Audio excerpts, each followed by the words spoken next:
I am back again to talk about everything related to this PlayStation 5. So let's just go right ahead and check it out.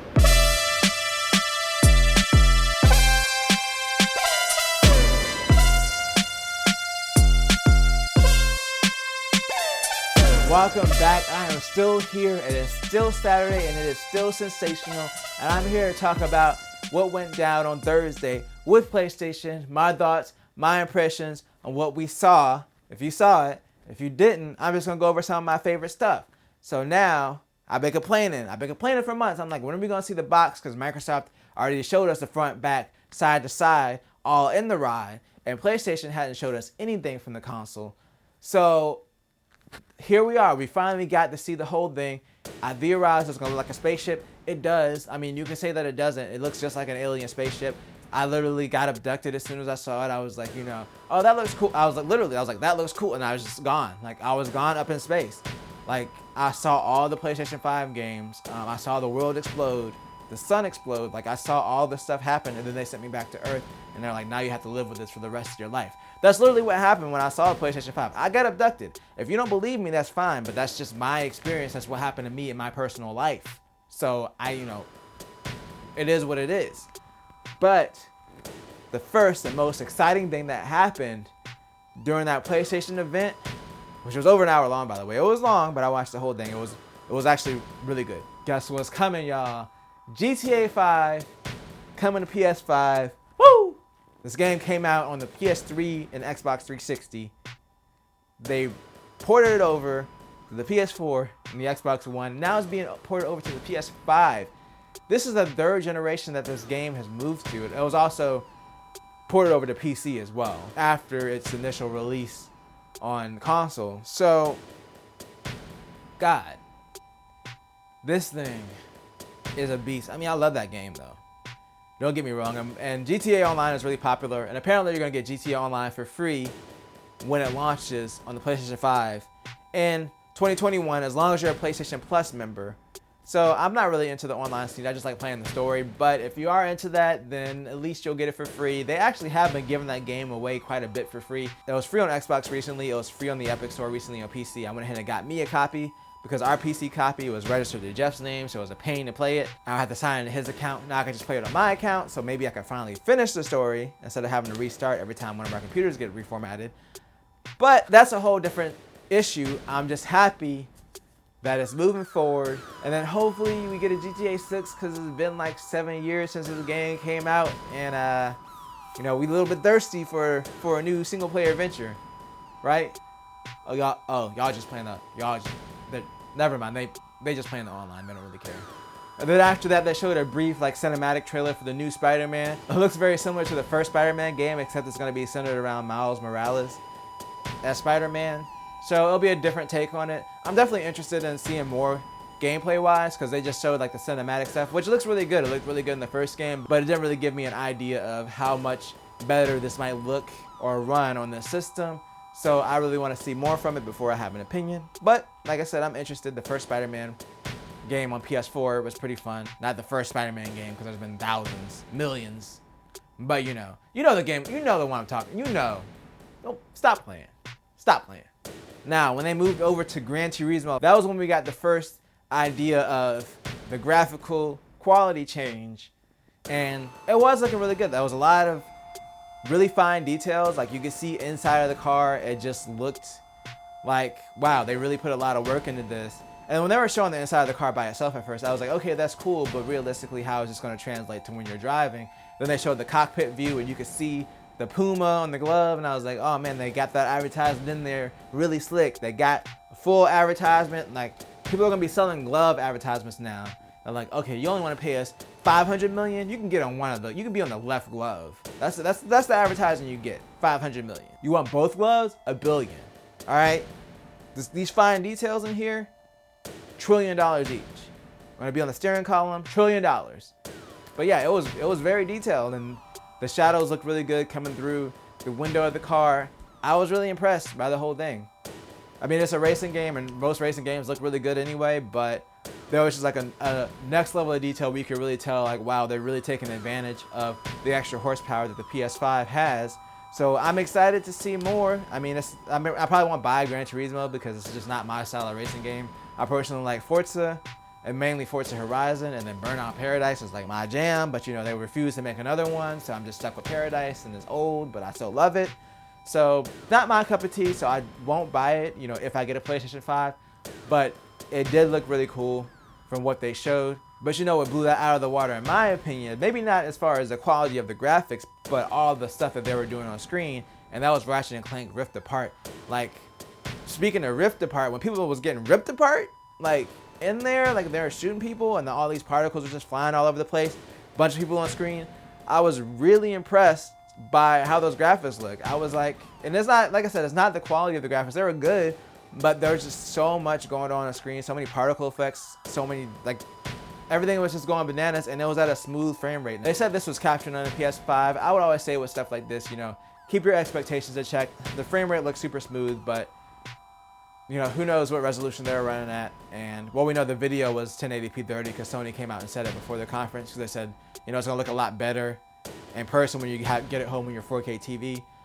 So yeah, you know, I want to get excited about it. I want to get excited about that frame rate, but I want to see how it actually performs, like on a PS5 when I get my hands on it. But from what I saw there, I'm definitely optimistic with all the stuff that was going on and all the explosions and stuff. And it was running so smoothly, I was like, wow, wow, wow. Now, another game that caught my eye that I really didn't see much graphical, like, you know, improvements as far as like leveraging the hardware was Sackboy: A Big Adventure. And I'm only bringing it up because I'm still excited for it either way, because I love Little Big Planet. And personally, I never really delved that far into the creation part of it. I just like playing the single player.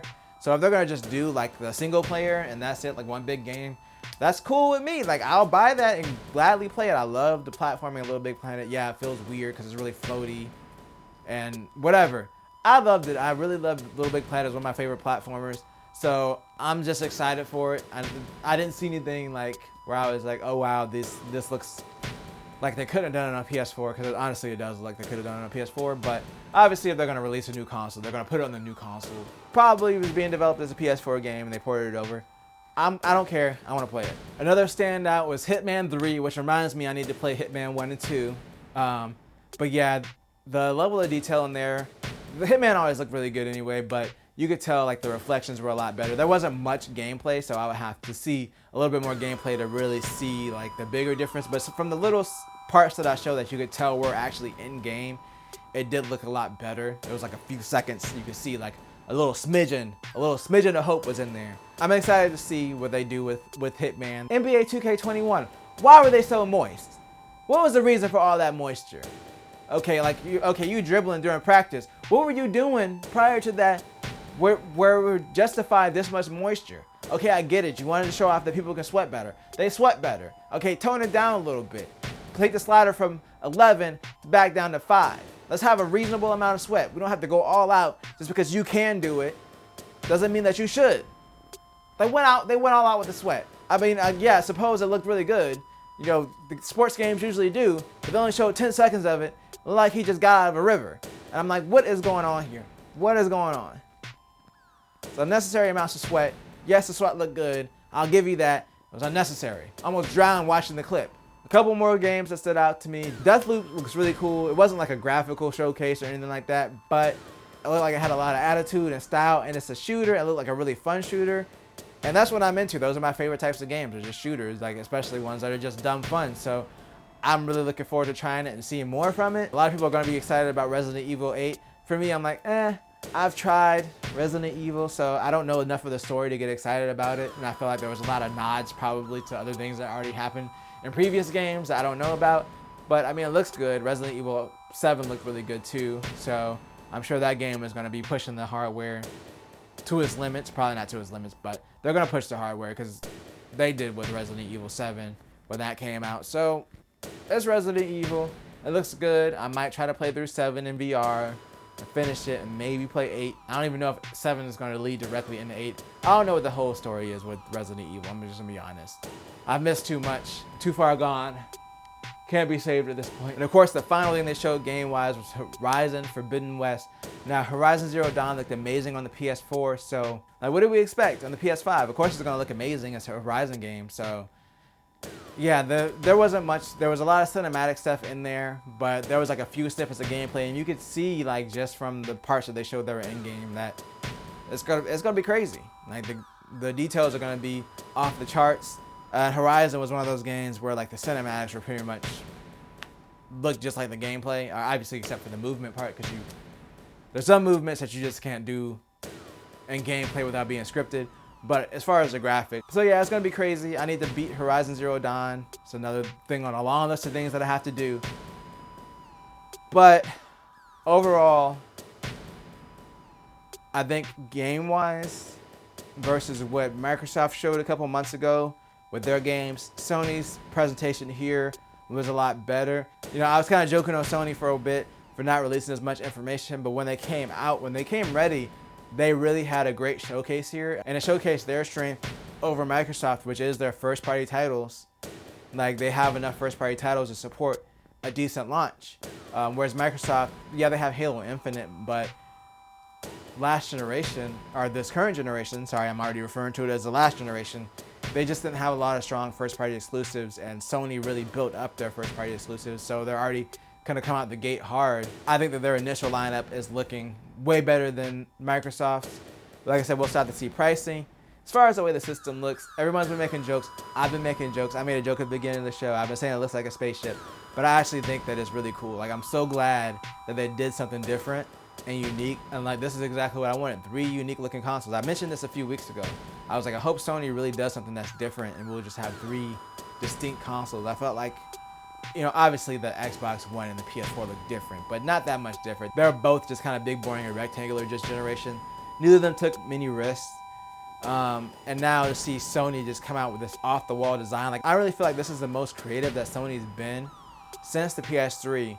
You know, the PS3 did bite them because they wanted to do something that was amazing and spectacular at the time and push all this technology, and unfortunately it pushed the price of the system up, and they still didn't make a profit on that system for a long time because of how expensive it was to make, and the architecture was terrible. But at least the PS5 is running on an x86, so if the system is expensive, I think it'll be worth the investment because it's not going to be difficult for developers to take advantage of the hardware like it was with the PS3. So I feel like this is Sony, you know, they won the last generation. Like, kind of like when they won that generation with the PlayStation 2, the next system they wanted to do something extravagant. It was like, you know, we went cheap last time, let's do something extravagant to give back to our fans. And the PS3, in my opinion, was an amazing system, but I really want Microsoft to be on their heels this time. I don't want it to be like a landslide victory. I kind of want that back and forth battle because it really forces their best out of both companies. But there are a lot of things this generation, like, Sony just drug their feet on because they're so far ahead. Like, when everyone was trying to do crossplay, everybody was on board, and then Sony, for the longest time, like, nope.